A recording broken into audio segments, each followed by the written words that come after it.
The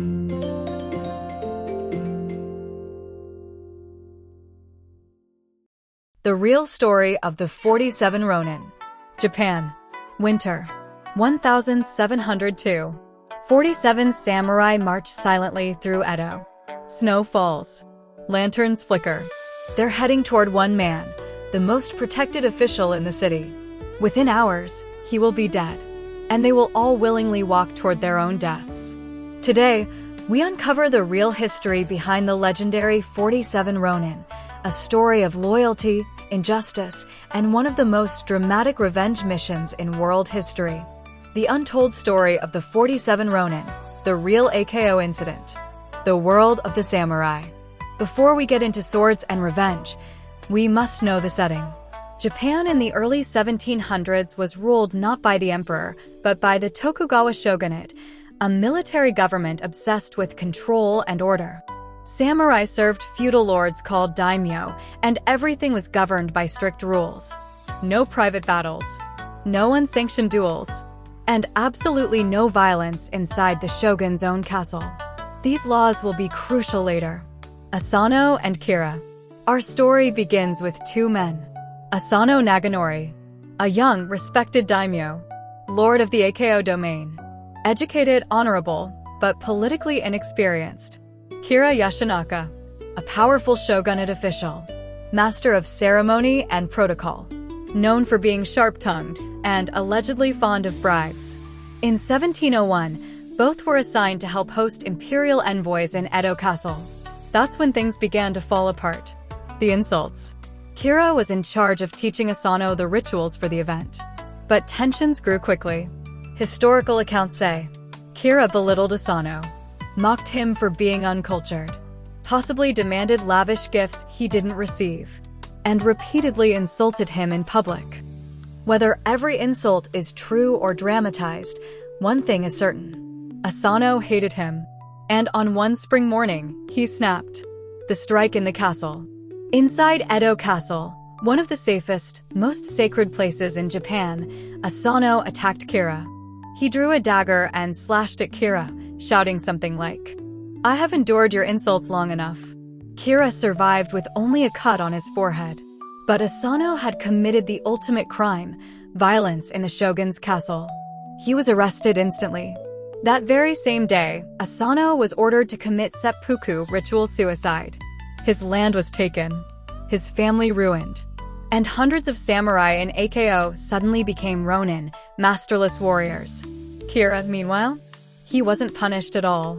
The injustice was clear and unforgettable. The Oath of Oishi.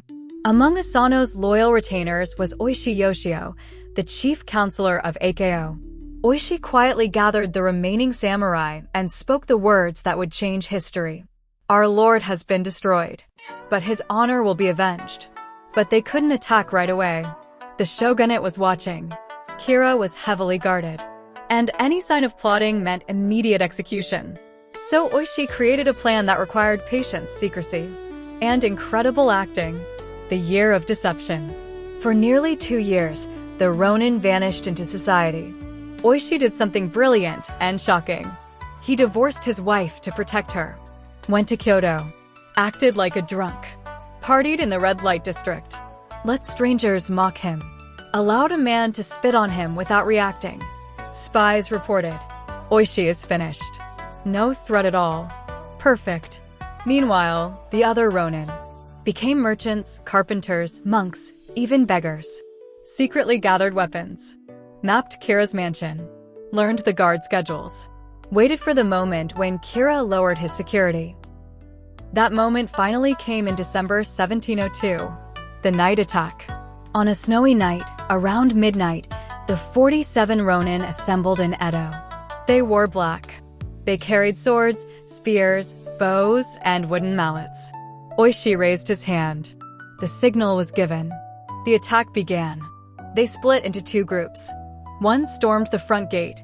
The other attacked from the rear. Guards were subdued. Women and children were kept safe by order. The Ronin moved room to room, clearing the mansion. But Kira was missing. Finally, after searching every corner, they found a terrified man hiding in a storehouse. He had a fresh scar on his head, the one Asano gave him. It was Kira. Oishi knelt beside him and offered him a chance to die with honor through seppuku.